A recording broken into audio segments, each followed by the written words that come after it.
So I want to show you precisely where the incursion attempt by the Chinese has actually happened right now. If you look at the map that we've got here, and we've been reporting from all of these areas since the standoff began, Finger 4 is where the standoff began. The first clash took place on the 5th of May. This is the Pangong Lake in eastern Ladakh, ladies and gentlemen.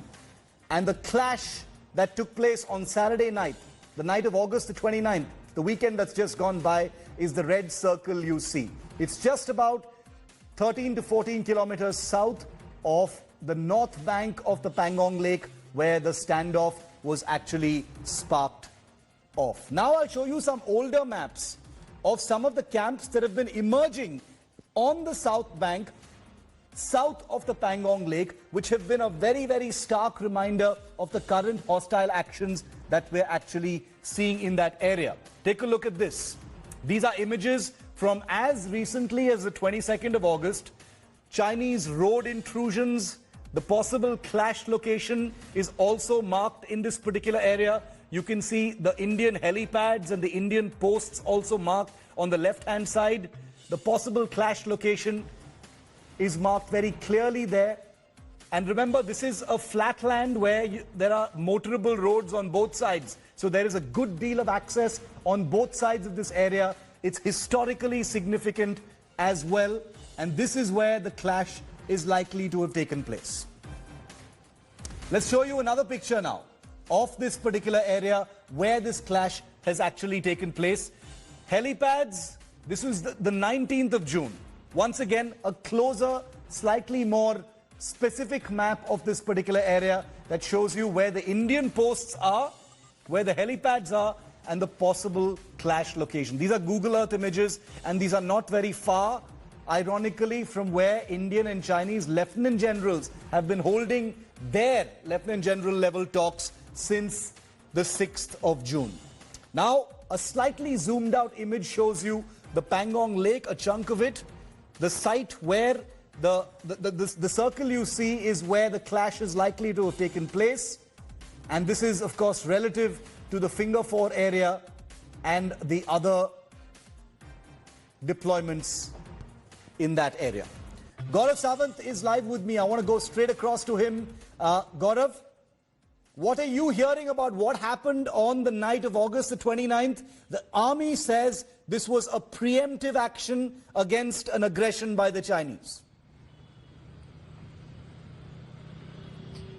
You're absolutely right, Shiv. The army was deployed in that area. In fact, the army has been deployed ever since early May all across the line of actual control, plugging gaps where Chinese could make incursions and try and occupy fresh territory. Now, in the southern part of Ladakh, and not just here south of Pangong Tso, but all the way up to Chumar and Demchok, India is very extensively and aggressively deployed. So when the Chinese wanted to occupy fresh territory, from what sources tell India today, more than 200 Chinese troops came in multiple armored personal carriers. And you know, China has a better network of roads in some of that area. But since India is also making roads in this area, and you know now Umlingla, the highest motorable pass at 19,000 feet, it has been made by Border Roads Organization. This is one area where the army is also very aggressively deployed. When the Chinese came in, before they could, the army was already deployed all the way up to the line of actual control,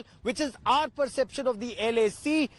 And there was a standoff with the Chinese, and this was an extremely aggressive standoff from what we are being told. Aggressive in terms of the banner drills being followed. And this happened at night. And Shiv, this is very rare. Chinese troops coming in at night, not with their lights on, which means they were coming by stealth. Their intentions were not noble, and they did not come only to stake claim or to patrol up to their perception point and go back. They came to hold territory, but they found Indian army was already holding that territory. They stayed for some time, then realized they were outnumbered and outgunned. At least for now, they've retreated, Shiv. Abhishek Bhalla, defense editor, also live with us. Abhishek, what is the army telling you about the current situation? We're hearing that things are still very tense in that particular area, but brigadiers from both sides are talking to diffuse the situation. That's right, Shiv. The situation has been quite volatile because, till now, the south bank of Pangong Lake had not seen any action. In fact, things had been pretty calm here. All the action and the face-offs were happening on the northern bank of the lake. But this is for the first time that, China tried to change status quo here. And what I've got to learn from sources is that a lot of Chinese activities were under radar of Indian intelligence agencies, the Indian army, troops on the ground for the last 2 to 3 weeks. Early August, there were some developments that took place. And since then, the Indian side had raised its reconnaissance as well as surveillance in the area, as a result of which, they could catch this movement very early on. It was a very timely intervention. Otherwise, a similar situation could have arisen like in the Finger area, but for the time being, the Indian army was able to thwart it. Thanks, Gaurav and Abhishek. We're going to stay with this big story. We're taking a very quick break. Coming up next, the first big proof of China's big Galwan casualties.